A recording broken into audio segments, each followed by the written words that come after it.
n'a pas d'hernie, nous. Merci, oh là là, quelle belle salle. Je vais passer Oh là là, parmi mon Dieu, vous. que c'est joli. Oui, ça fait toujours ça. Là. Bon, alors on est tout à fait conscient de l'aspect déceptif, que ce soit nous et pas Pierre. On va se parler librement dès le début. On a hésité conscience à mettre de... un masque, Ouais. et on s'est dit non. Voilà. Sortez ému du film, et en plus Pierre n'est pas là, et il va falloir qu'on passe un petit temps ensemble. Voilà. Alors justement, Frédéric, pour commencer ensemble, raconte-nous un petit peu comment est-ce que tu as eu envie de faire ce film sur cette belle histoire qui est basée sur des faits réels. Alors, en fait, c'est pas venu par l'histoire. Cette idée de film est venue d'abord par le sujet, la quête de l'identité. En fait, même, j'avais d'abord envie de raconter une histoire d'amour depuis longtemps, une histoire d'amour intense, sur comment, dans l'épreuve, un couple replacerait l'amour au centre pour avoir une belle vie. Couplé à cette quête de l'identité qui m'obsède beaucoup, qui est-on vraiment, quand est-ce qu'on sait qui on est qu'il faut passer par la souffrance pour découvrir ça, voilà. Et puis des années plus tard, j'ai entendu parler de ces histoires tragiques qui ont touché des sapeurs-pompiers, enfin d'abord un sapeur-pompier, puis j'ai enquêté, j'ai entendu parler d'un deuxième en France, puis un troisième à l'étranger. J'ai suivi leur parcours, j'ai aggloméré un peu tout ça et construit une histoire imaginaire basée sur ces faits réels, mais une histoire imaginaire. Et c'est donc un très beau rôle là que tu vas faire à Pierre Ninet. Oui, s'il était là. Physiquement. Mais ce que je vous propose, c'est de l'appeler. Je peux lui passer un petit coup de fil, je le mets sur le micro, comme ça il vous parle. Ça vous va? Je le fais. Regardez. Si j'ai du réseau.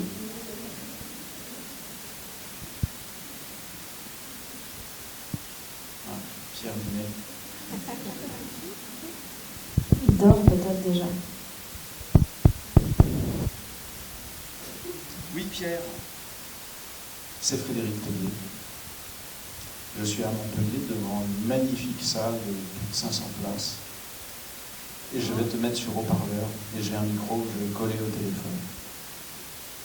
Je te dis quand tout ça est prêt. Voilà, tu peux parler. C'est bon?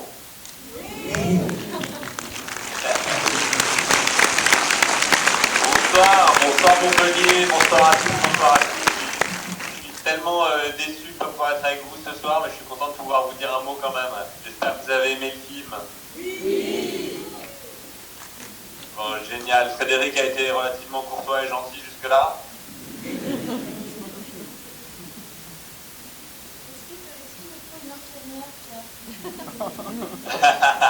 Oui, vous me manquez tous, Chloé beaucoup, tout le monde me manque, mais je suis dans mon lit, je pense fort à vous, j'aurais préféré largement être avec vous dans la salle et entendre vos réactions ce soir. C'est un film que j'adore, ce que vous venez de voir, donc j'espère qu'il vous a ému et j'espère qu'il vous a plu. On a eu énormément de bonheur et d'émotions et mille bouleversements en le préparant, en le filmant, donc j'aurais aimé et j'ai un tel plaisir à rencontrer les salles. C'est quelque chose qui me manque depuis que je fais plus de théâtre, donc je suis vraiment déçu de ne pas être là avec vous et je me rattraperai au prochain film, c'est promis.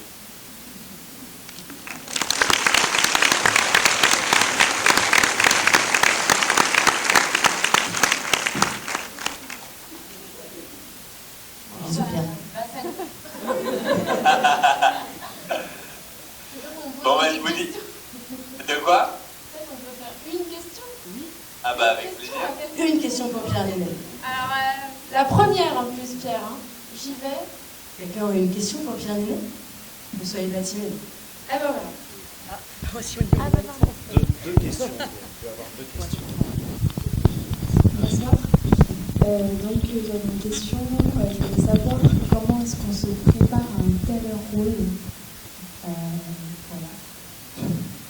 Voilà. Merci pour la question. Comment on se prépare? Frédéric m'a ouvert la voie en me présentant à des pompiers, à des anciens pompiers aussi qui ont connu des destins un peu similaires à celui de Franck, des grands brûlés, des grands accidentés. Passer beaucoup de temps avec ces gens-là, me préparer physiquement, c'était aussi un des grands challenges du film. prendre du muscle pour la première partie pour pouvoir suivre les pompiers et qu'on puisse filmer toute cette première partie, et puis perdre du poids pour la seconde.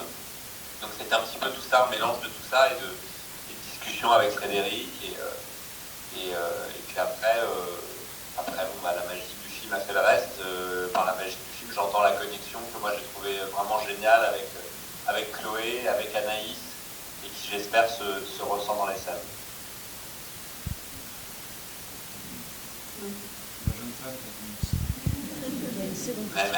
Merci à elle pour cette première question. Je voulais savoir quelle a été votre sensation en portant le masque. En portant le masque, Oui. en fait, j'en parle hyper bien, on va toujours faire des rencontres comme ça maintenant.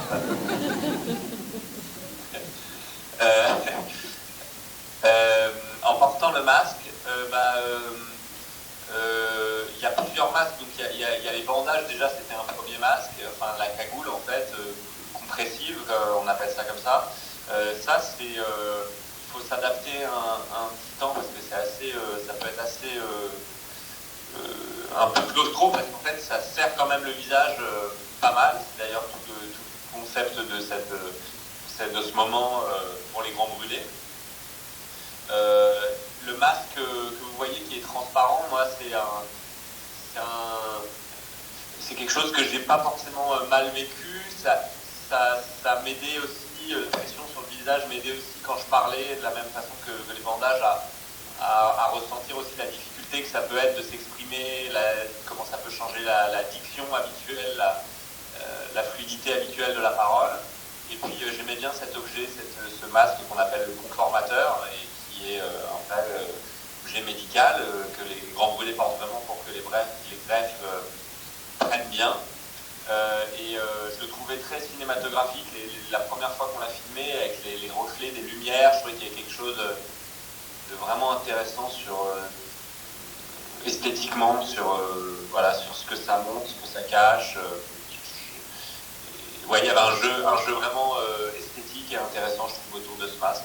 Voilà, je ne sais pas si ça répond exactement à votre question, mais après j'ai eu le temps de m'y faire parce qu'on a fait beaucoup d'essais avec tous les masques du film. Et peut-être vous parlez du masque du maquillage aussi, je ne sais pas duquel on parle. Attends, c'était ça la réponse? Entre autres, mais cette jeune femme en a plein en fait à te poser. Alors attends, elle t'en pose une dernière et après on te laisse te reposer tout à l'heure. Non, mais c'est gênant, quoi. Non, pourquoi? Non, mais préparer à quelqu'un qui a une tête qui s'ouvre, c'est pas facile, en plus au téléphone. C'est un voir, moi j'ai besoin d'argent. Voyons. Bon, ça va, je vais me trancher les veines et culpabiliser toute la nuit. Bon, ça y est, je suis trouvée. Combien de temps Le maquillage, c'est dans le cadre, là il y a un festival effets spéciaux. C'est ça. Combien de temps de maquillage vous avez dû supporter pour être brûlé? C'était environ 3 à 4 heures de maquillage le matin et 1 heure à 1 heure et demie pour démaquiller le soir. C'est un long processus, mais nécessaire parce qu'il fallait faire quelque chose de très fin et que c'est vraiment des artistes qui font ça. Ils ont besoin de temps pour faire quelque chose de très précis. Et voilà, donc ça se faisait à la fin du tournage près de 150 heures, entre 130 ou 150 heures de maquillage, quelque chose comme ça sur un mois. Merci beaucoup et à la prochaine fois. À la prochaine fois, avec plaisir. Je viendrai chez vous. Au revoir, plaisir.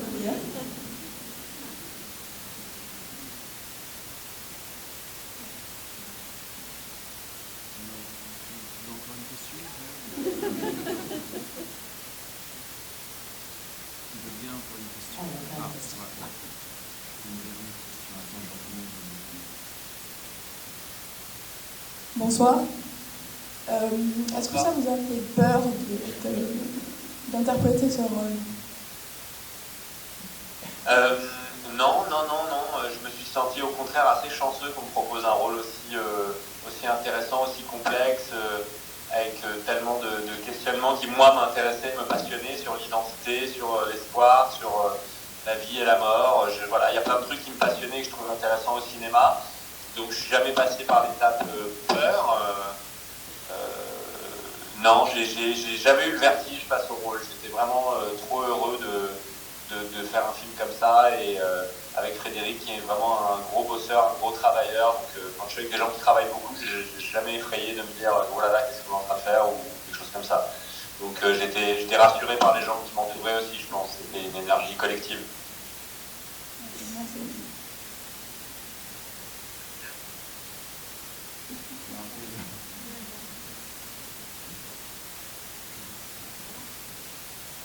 Je te rappelle demain, on se voit tout à l'heure à la boîte de nuit. Attends, oui. Tu es sur haut-parleur, vas-y. Ouais, non, je voulais juste dire un grand merci. Encore une fois, je suis tellement désolé et moi-même déçu de ne pas être avec vous.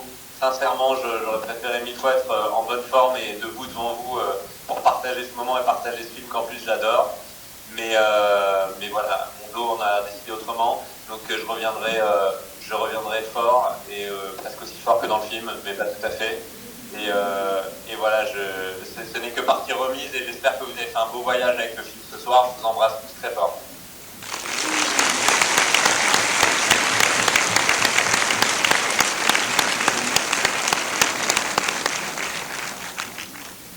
Raccroché. Est-ce que quelqu'un a déjà posé une question ou peut-être nous partager son ressenti sur le film? Là. Est-ce qu'il y a beaucoup de sapeurs-pompiers dans la salle? Ouais. Et d'infirmiers. Et du personnel soignant en général. Donc, bonjour, Monsieur Franck, c'est ça? Frédéric, mais j'aime bien le prénom de Franck aussi. Revenez-moi. Je vous en prie, je vous en prie. Et Madame Elodie. Chloé Stéphanie. Chloé Stéphanie. Yannick. C'était juste pour vous dire que moi, ça m'a fait penser à Iliade et l'Odyssée d'Homère. Je ne sais pas s'il y avait, si vous avez pensé à ça durant le tournage. Moi, ça m'a fait vraiment penser à ça. Et aussi à La Belle et la Bête, parce que Tamier, il me dit je ne ressens plus rien, je ne suis pas comme les autres. Alors que la Bête, elle, c'est plutôt, j'ai un cœur, mais je suis un monstre. Non, je suis un monstre, mais j'ai un cœur. Un cœur dans la boîte de Jean Marais. 1946. Allez, par Jean-Coq. Bravo, merci de vos, merci de vos références qui nous humilient tous. Merci beaucoup. Alors, sincèrement, j'ai pas pensé à l'Iliade parce que, mais j'y pense maintenant. Mais j'aurais pu, effectivement, mais j'ai beaucoup pensé à La Belle et la Bête de Cocteau que j'ai revu parmi plusieurs autres films. Effectivement, dans mon espèce de panorama que je cherchais de références autour de ce questionnement de l'identité, il y avait La Belle et la Bête, il y avait Johnny Got His Gun, il y avait Les Yeux sans visage, il y avait plusieurs films comme ça, mais La Belle et la Bête, je crois, était le premier que j'ai revu, ce magnifique film, très très très beau film. On est là. Bonsoir, je suis un ancien pompier de Paris et un ancien chef de garde d'incendie, donc je voulais d'abord vous remercier pour l'hommage que vous avez rendu à la brigade et aux sapeurs-pompiers en général. Et il se trouve que j'ai bien connu, je pense, le pompier dont vous êtes inspiré, Eric, puisque j'ai fait mon instruction des pompiers de Paris avec lui. J'ai perdu sa trace suite à son accident. J'étais en détachement à Kourou à l'époque. Et je voulais simplement vous poser la question, je pense que vous l'avez rencontré, et je voulais savoir comment il allait.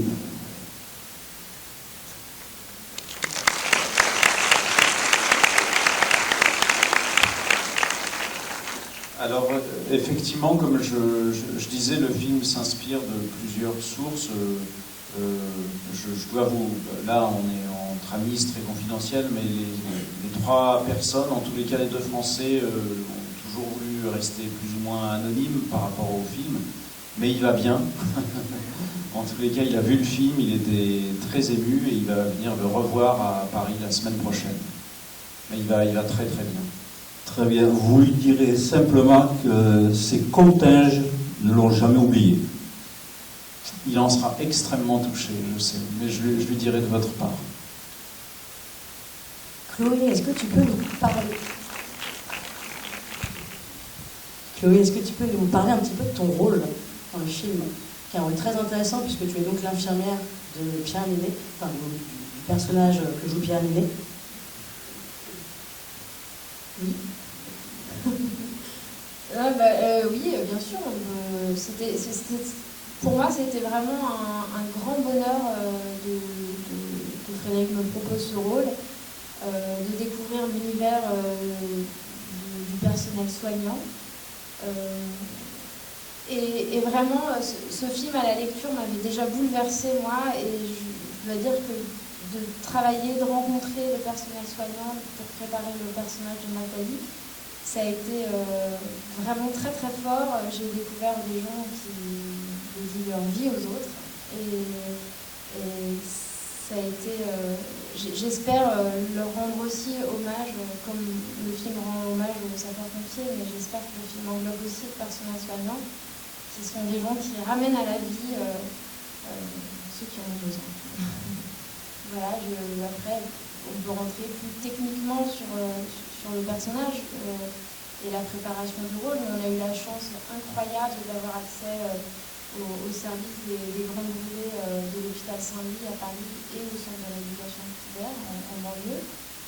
Ce sont des services qui sont très préservés, évidemment par les patients qui y sont, qui sont parfois entre la vie et la mort, et vraiment ça a été une grande inspiration pour le rôle. Pierre, Anaïs, Samy, on a eu la chance de pouvoir y aller, les observer travailler.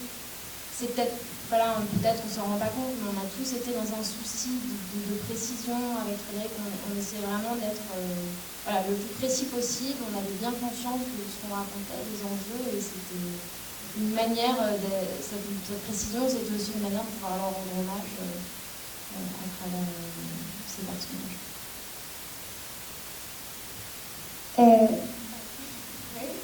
Chloé, quelle scène ou moment avez-vous ressenti le plus d'émotion, qui vous a plus plu sur ce tournage? Merci pour la question. En fait, avec Pierre, on a été très surpris tous les deux, et je crois que moi, c'est la scène qui m'a le plus surpris ici, c'est la scène où je l'écoute, en fait, ce qu'on appelle les confidences à Nathalie. En fait, on ne s'attendait pas à ce que cette séquence soit aussi forte, et en fait, on a été tous les deux cueillis par l'émotion ce jour-là, quand on l'a tournée. Moi, je me suis mise à l'écouter et j'ai été bouleversée par ce qu'il me racontait, et à la fois, mon personnage ne pouvait pas craquer à ce moment-là devant lui, évidemment, donc ça a été... j'ai pris un grand plaisir à ce moment-là. J'avais vraiment la sensation qu'on était tous les deux pleinement dans nos personnages. En fait. Lui était complètement franc, et moi complètement Nathalie, à l'écoute de ce patient. Cette scène-là, j'ai adoré la tournée avec Pierre. Et Frédéric et l'équipe, parce que les gens derrière. Félicité pour ce film qui est vraiment magnifique, avec beaucoup d'émotion.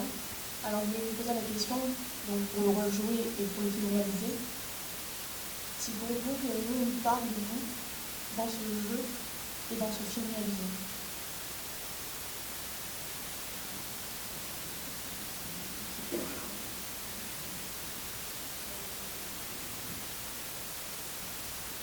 En fait,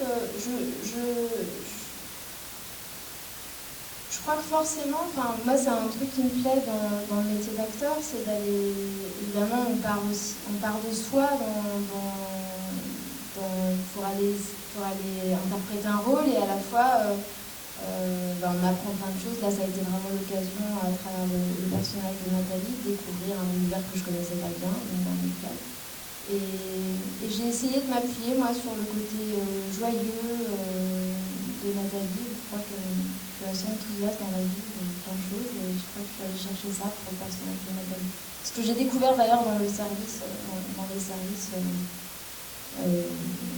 de soins à Saint-Louis, en fait, sont le personnel soignant était très très enthousiaste, très lumineux, très chaleureux, à l'opposé de ce qu'ils vivent en fait. Ils ramènent les gens vers la lumière.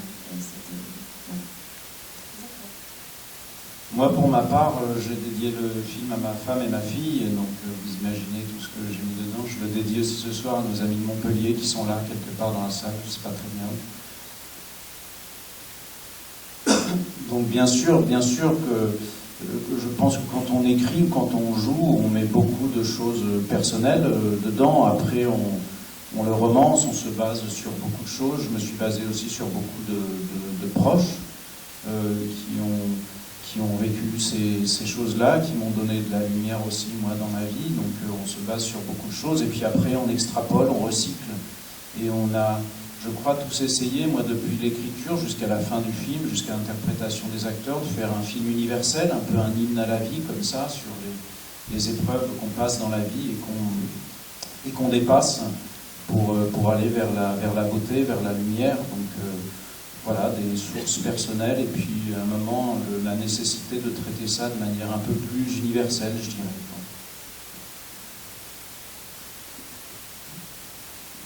Bonsoir, je vous remercie pour ce merveilleux film. Moi, c'est une question un peu plus technique. Comment s'est passé le tournage de l'incendie de l'entrepôt? Comment ça s'est réalisé techniquement? Est-ce que c'était vraiment compliqué? Très compliqué.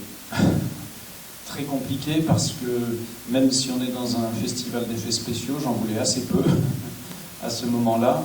De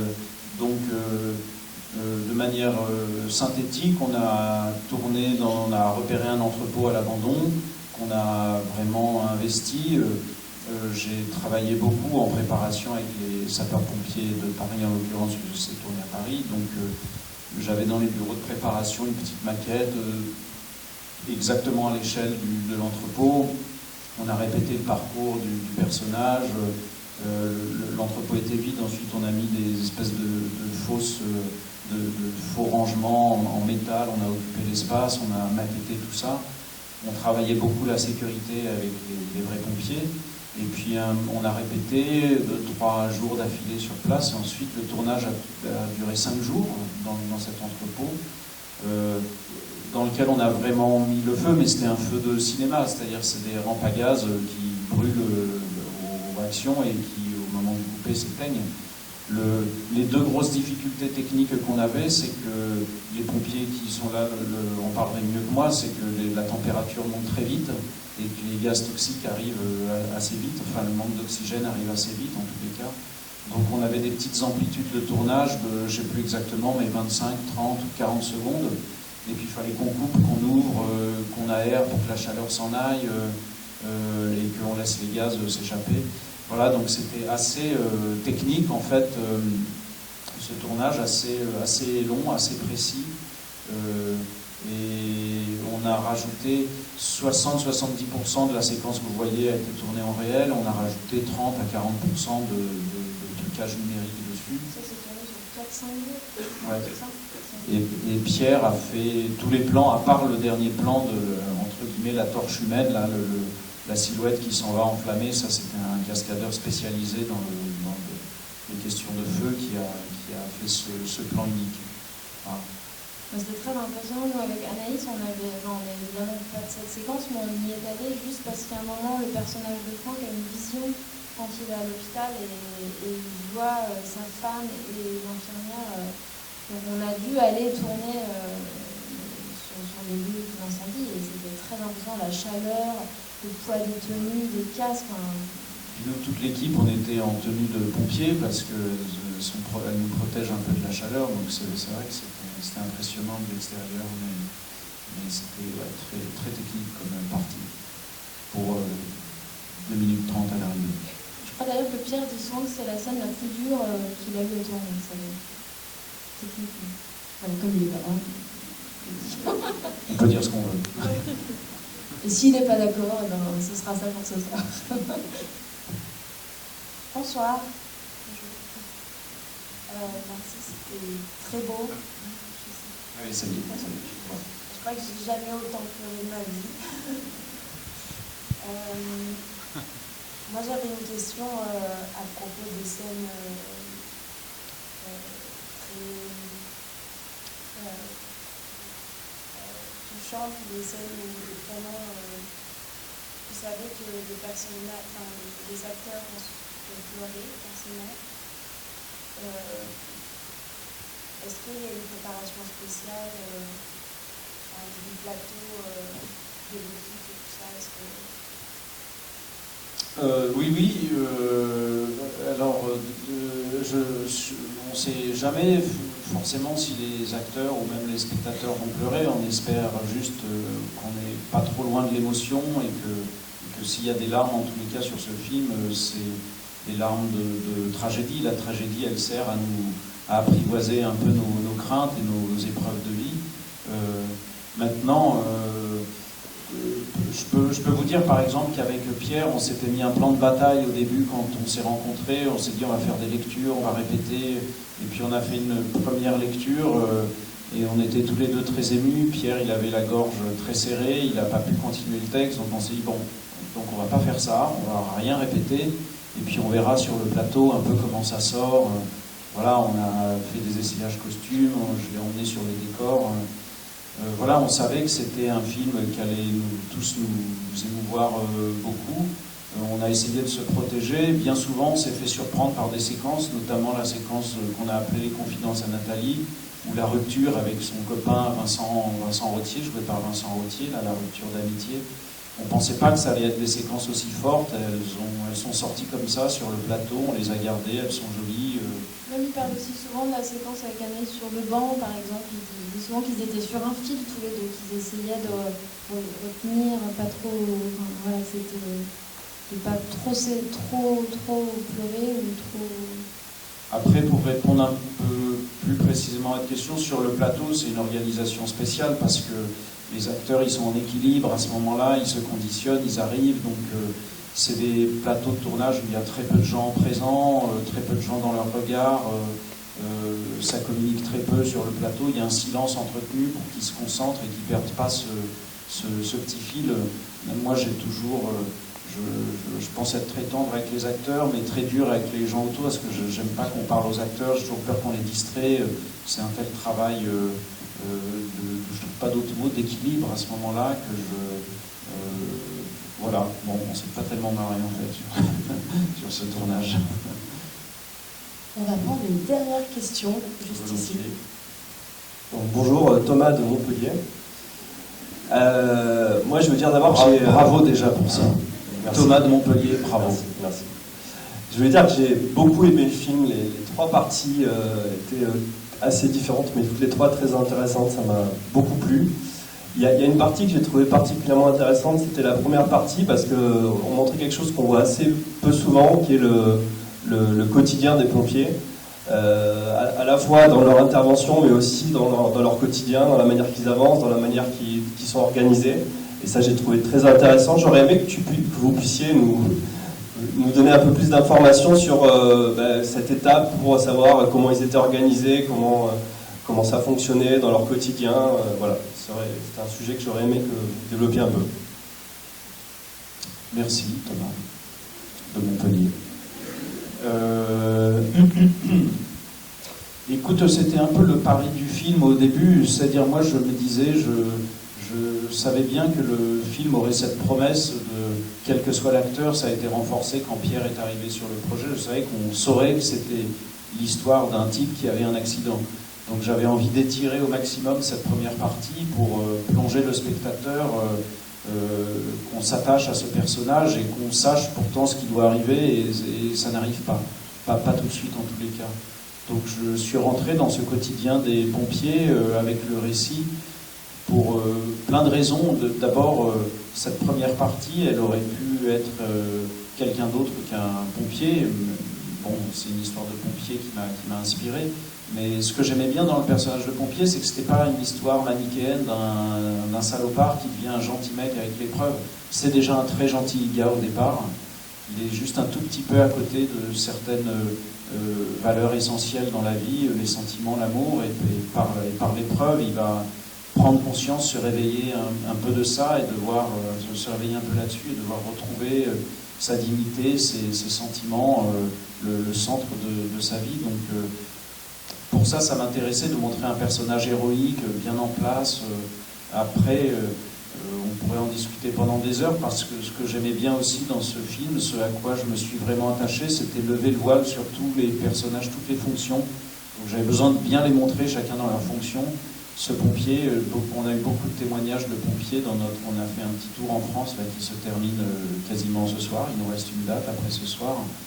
Et on a eu beaucoup de témoignages hyper chaleureux de pompiers qui nous disaient qu'ils étaient très touchés qu'on montre l'humain derrière la fonction, même si les pompiers sont tous nos héros, nos sauveurs. Mais c'est vrai que derrière, il y a des hommes, derrière les infirmières, le personnel soignant, il y a des gens qui craquent parfois, derrière les épouses qui font le job en permanence, en l'occurrence là, être co-victime d'une victime. Il y a une jeune femme qui doute, qui avoue douter. Derrière le médecin, il y a un homme qui a connu ses difficultés. Voilà, cette première partie mettait en place un peu ça, la force de cet homme, l'insouciance de la vie qui va basculer. Je ne sais pas si j'ai bien répondu à ta question, mais j'ai bien aimé dire tout ça. Ah, merci. Il m'a fait ça, vous ne voyez pas, mais il m'a fait ça. Merci à tous. Le film sort le 28 novembre.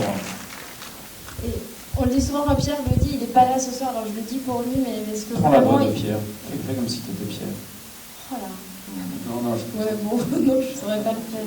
Non, mais un film, c'est fragile, évidemment, et ce film compte beaucoup pour nous. Nous, on a aimé le faire, et on a tous été bouleversés, Anaïs, Pierre, tous de le voir le résultat, ça compte tant pour nous. Et Pierre lit, et là, il est dans son lit, donc il a encore plus le temps de lire. Donc, si vous avez des témoignages à faire sur le film, faites-le, et il sera...